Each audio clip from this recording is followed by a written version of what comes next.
Hi, this is Catherine Morgan from Point A to Point B Transitions.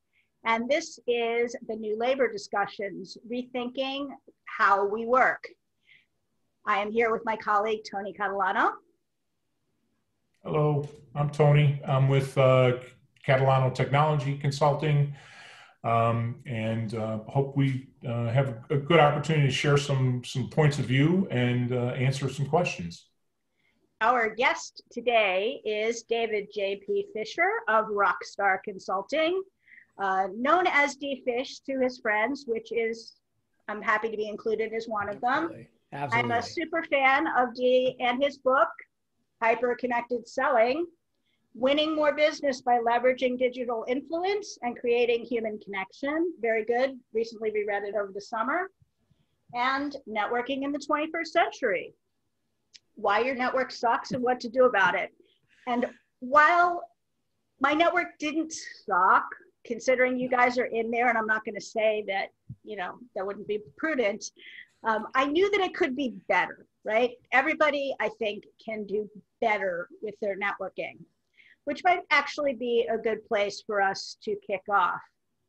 So how did you get interested in networking, and why does everybody's network sucks? Because that is the one thing that either my job search clients or my small business clients come to me and say, I don't know about my network. So how do you answer that? It's a great question. I got into networking because that's how I built my business and really kind of fumbled through the process. When I started Rockstar 15 years ago, I didn't have much of a clue on how to build a business. I didn't have a marketing plan or really a marketing budget, but I knew how to meet people. So that's what I did. I just started showing up places, introducing myself, having conversations.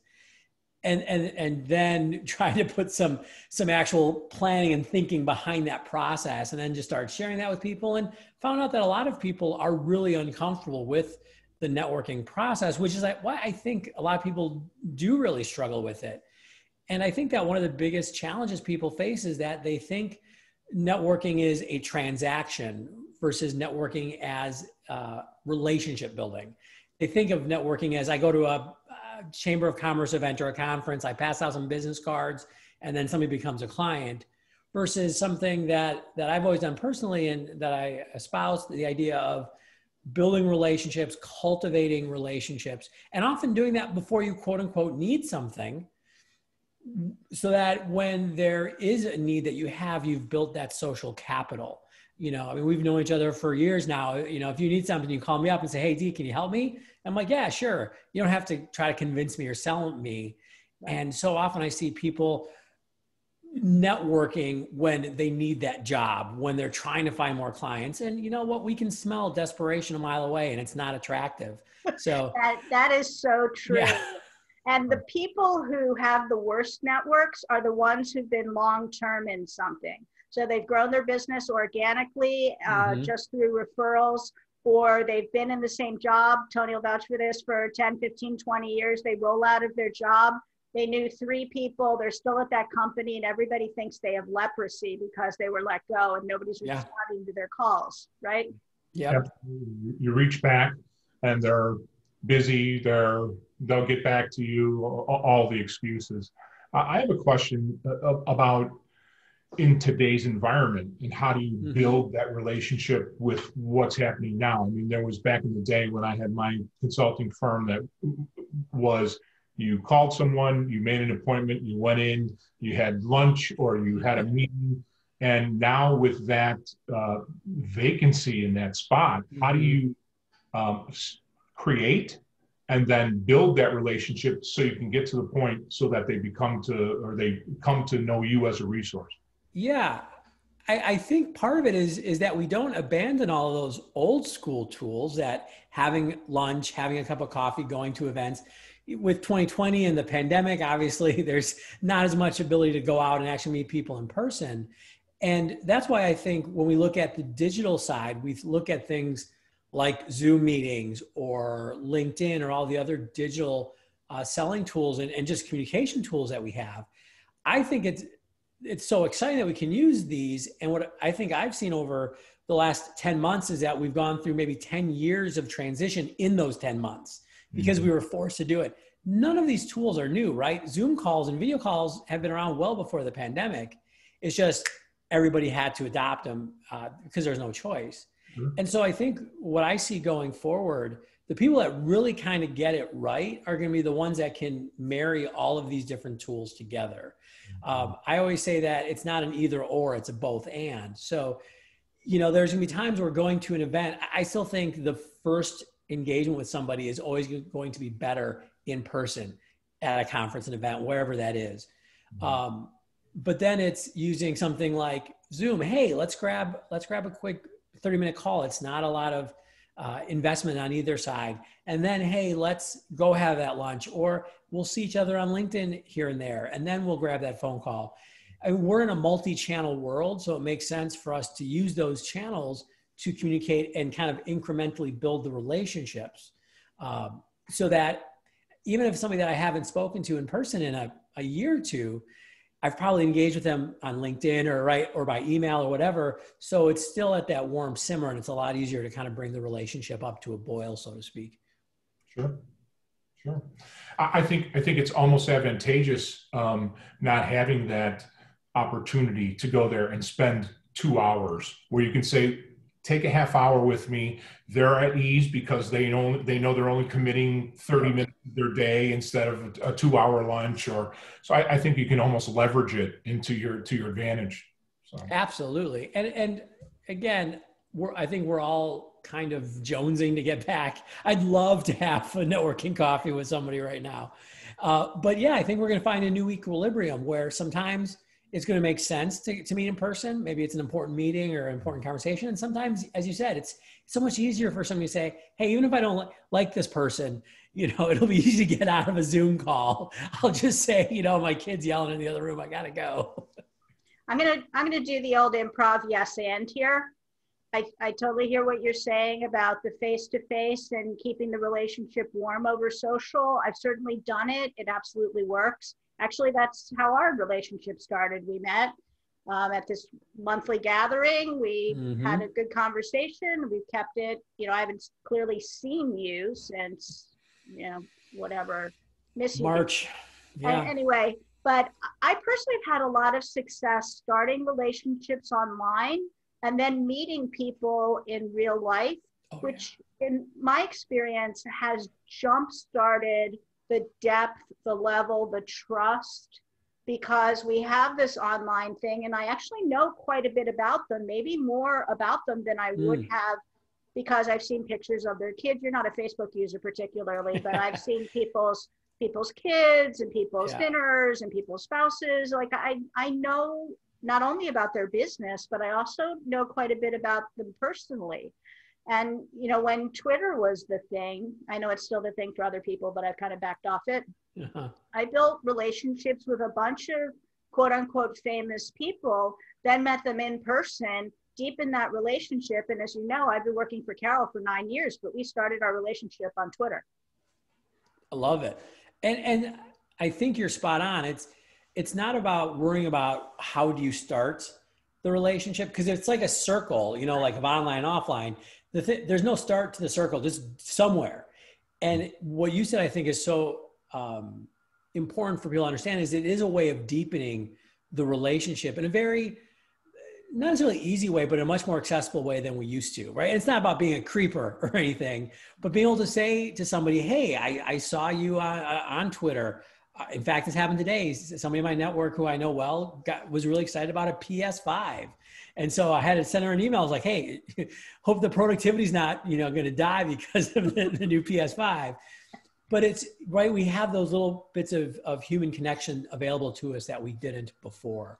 And so, yeah, I've got people in my network who I've never met in person, and I would legitimately call them friends, you know, because we've had so much interaction.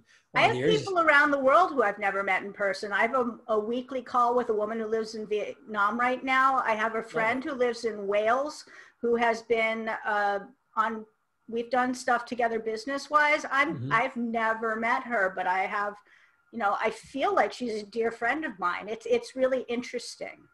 And it's all about the relationship. And don't force it, right? Sometimes you'll have digital only. Sometimes you'll have people that are just in the offline world and you don't interact, and that's fine. And I think a lot of it are going to be some sort of hybrid. But I think for people moving forward, we are going to have to kind of develop some literacy around this concept of balancing the two with each other, which if you think about it, is really new. We didn't ever have to figure that out before. You want to talk about, the new shape of what working is going to be like. We're going to have to know, hey, is this a conversation I can have via a Zoom call, or is this one that I'm going to have to, we're both in the office on Mondays. Let's make sure that we grab some time to have that conversation. Maybe that meeting should have been a Zoom call, or that email, that meeting should have been an email. Maybe we're going to be more judicious with the time we allot to things. Absolutely. Yeah. Absolutely. Somewhat of a technical background. And so that's a challenge for us all the time in teams that are not co-located. And I think that so much, there's certain points that just don't come across well over Zoom, and some that you really, really need to have face-to-face. But we're learning that balance, like you said, which we can have, what we can't have, and what we can't have. It's great. Yeah, and that's process. I'd like to segue, if we can. Absolutely. Go for it. Away from the relationship to some of the networking. I know that you're an expert at these types of topics. And I think that there's a lot of confusion out there about the difference between personal networking and business networking, and building your own personal brand and building the brand of your business. Can you talk a little bit about the differences and maybe the different opportunities that are there to network more your business or your professional side, as opposed to building your own personal brand? So that's an interesting question. And I actually would maybe push back and say, I don't think there is much of a difference. And I think that I think there used to be much more of this idea, like this is the personal sphere and this is a professional sphere. Never shall the two meet. Maybe my brother-in-law, I might do some business with him or something, right? But we thought the world was much more segmented. And by the way, I don't think it ever was. I think it was just easier for us to conceptualize that. We thought, but if you think about even like the old Rotary Club in the community, you join that so you can do business with those people. And that's also your civic life and maybe your spiritual religious life, the guys from church or people you worked with. And what social did really early on, interestingly enough, even to what Catherine was just saying there, is it allowed us glimpses into these other parts of people's lives. And I think that one of the things that it's really important for professionals to understand is that their personal brand and professional brand is aligned. And then their personal brand just as a person and the company they work for is going to be aligned. They can't be separate. That's even where you saw people early on and still to this day getting in trouble on social media because their companies were like, yeah, it's your account, but you can't say that. That represents us poorly. Right. And what I've also seen— people got fired for that. Yeah, and still do, right? And still do for sure. I think what has been really interesting to see, and I think this will continue to happen more and more, is that companies will value people for the personal brand that they have and the influence and reach that can lead to.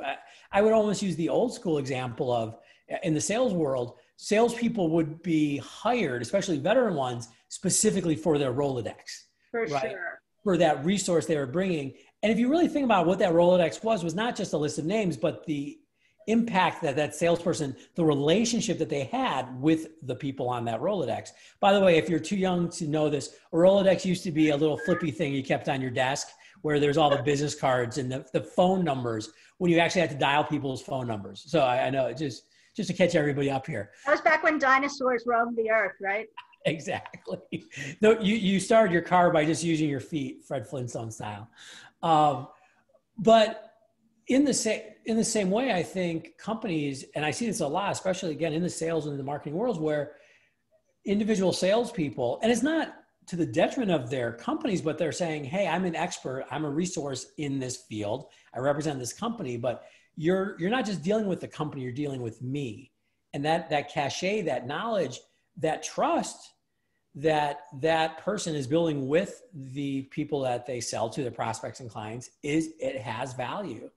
And I think moving forward, you're going to see that companies are not only accepting of that, but searching for it and looking for people that understand, hey, I want somebody that can represent us well on social media or in these other platforms that will help bring us business, make them successful, and ipso facto make us successful. I think we touched about it on the previous discussion too, that there's so many relationships now that span that you may have started with a business relationship and now personal friends. And so you said it is a blurred line now. And so both are, I appreciate your opinion. Awesome.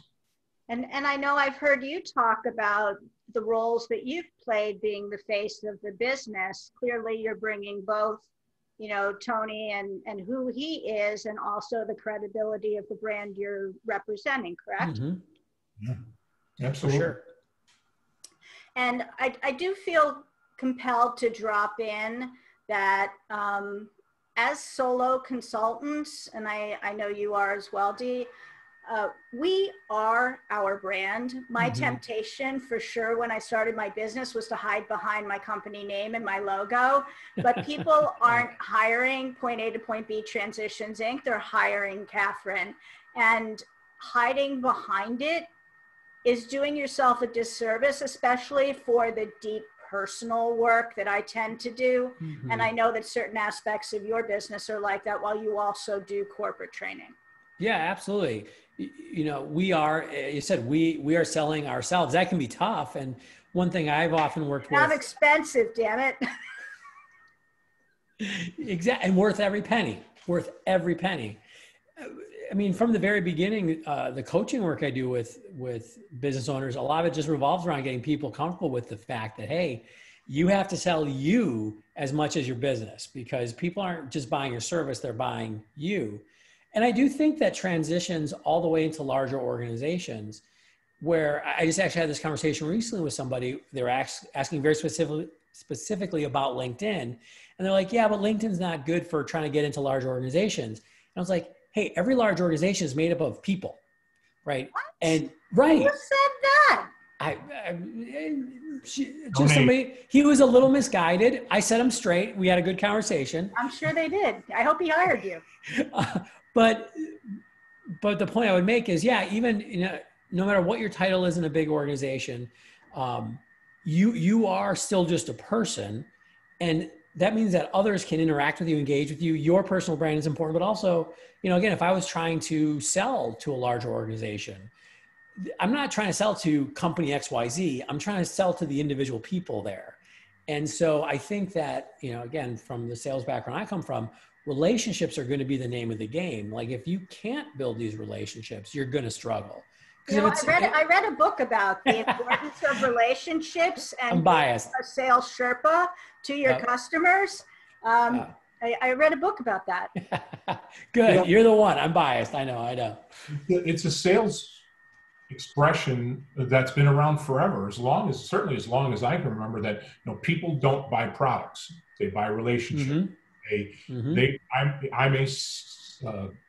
I might represent the same product that the guy that was just here represents, but we have a better relationship, and that's who they're going to buy from. So 100%. Now that's transitioned to your social presence. Yeah. Okay.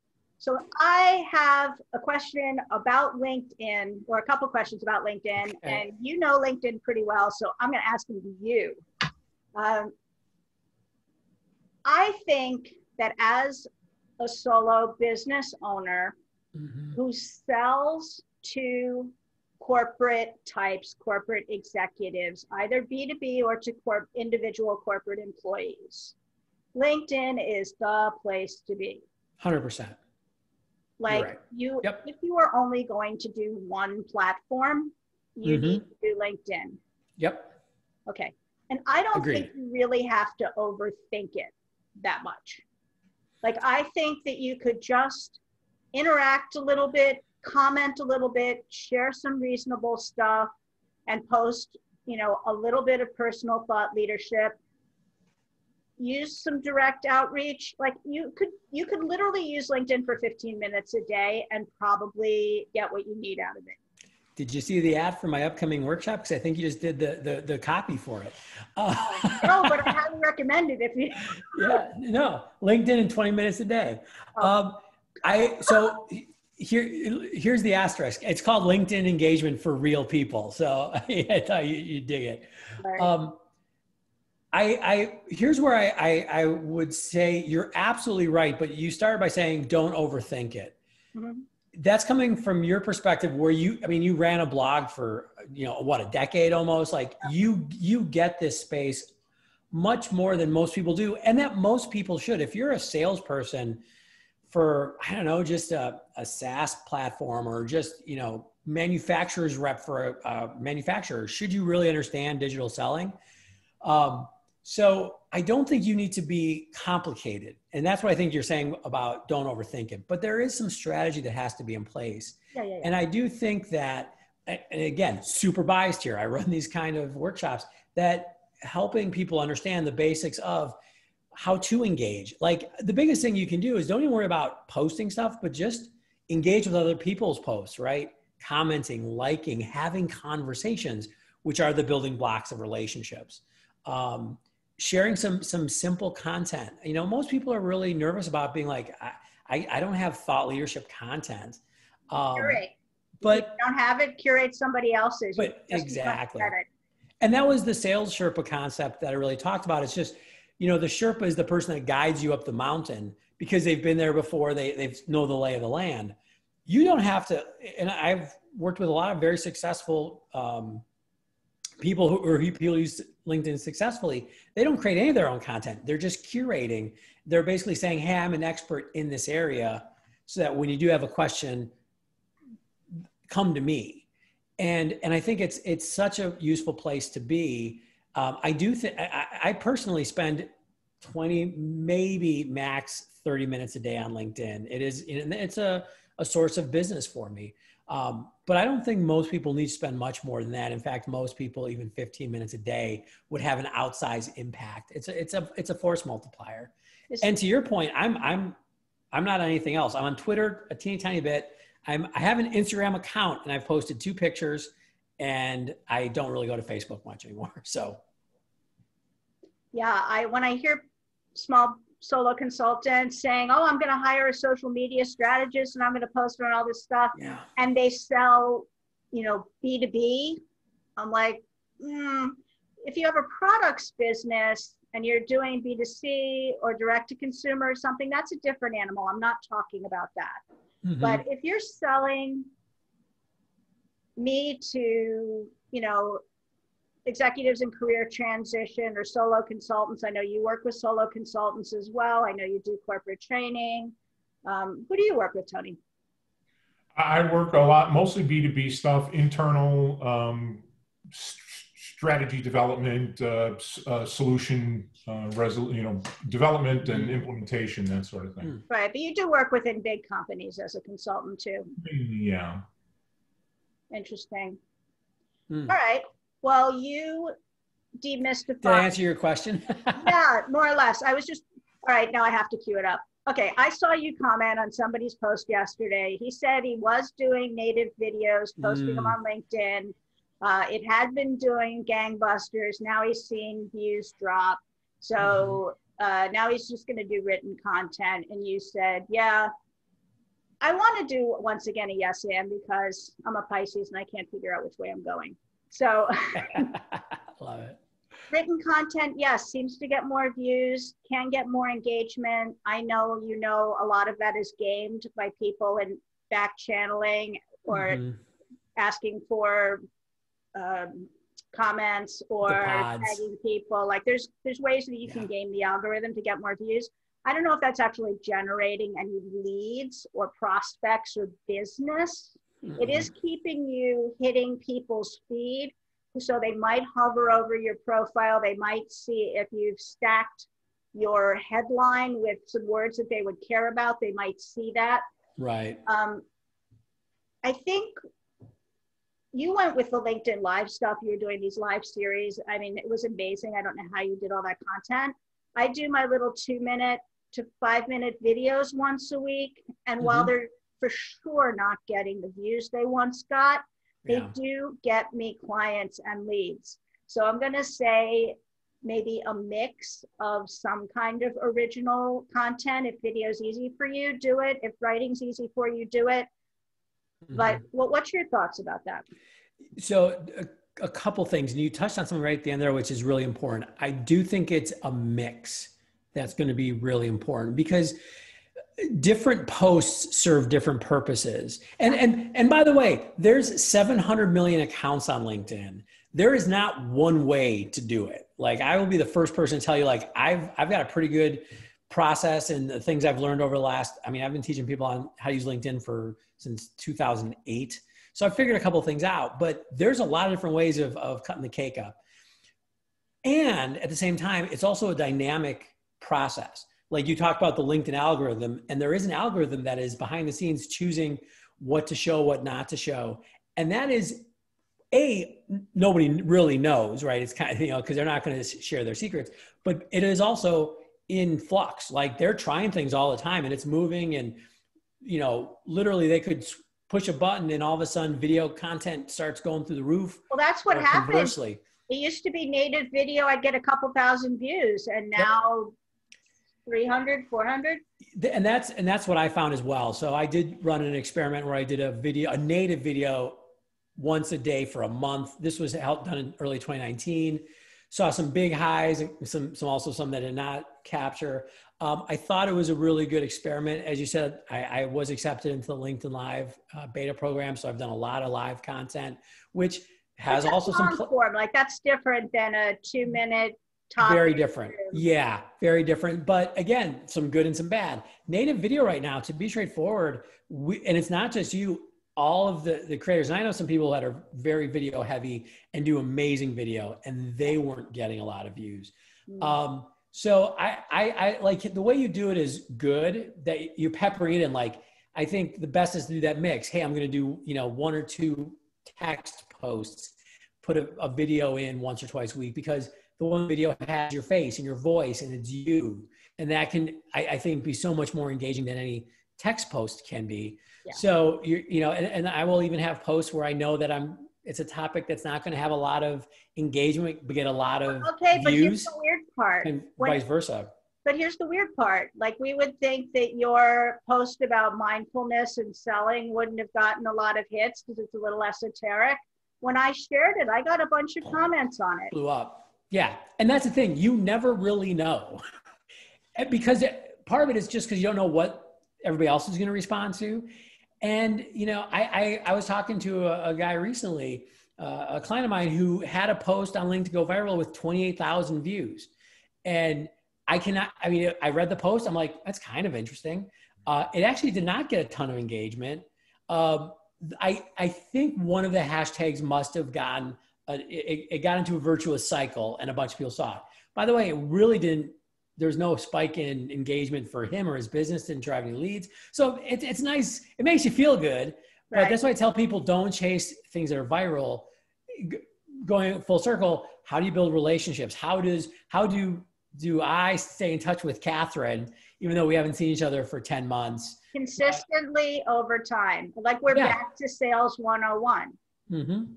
Yeah. And that's all it is. And so a lot of what I'm sharing with people is, because here's the thing, even if the views go down for any type of post or all the posts, as long as you're still staying present, you're still staying in front of the important people, that's okay. And when you look at it as a long-term tool, really good things start to happen. I mean, the biggest challenge is there's the people who want to have the LinkedIn hacks. Yeah. And, there's just slow drip. I have to manage people's expectations. It's a slow drip. Yeah, 100%. And it's a slow drip. What do you have, Tony? I think that's the point where a lot of people give up. They start the process and they start to do those posts, and they don't get an immediate response. And they say, well, this isn't working. I'm going to move on to the next thing. And like anything that's worth it, right? It takes some time to develop, and it takes some time to learn the right techniques to do it. So great point. Great point. Really resonates. Yeah, I think that's a great place to wrap. You know, so it's commitment to the process. It's putting content out there regularly. It's mixing it up a little bit. It's engaging. This is real people. And, you know, being both representing yourself in a way that's in integrity with who you are, as well as the company you represent if you also work for or with another company. Right. Exactly. Right. Steve, so good to see you. Always good to be seen. And great to meet you. Great to meet you as well, Tony. Thanks for having me on. I really appreciate it. Colleague Tony, thank you so much. Thank you, Kat. This is Catherine Morgan, and this has been the New Labor Discussions, Rethinking How We Work.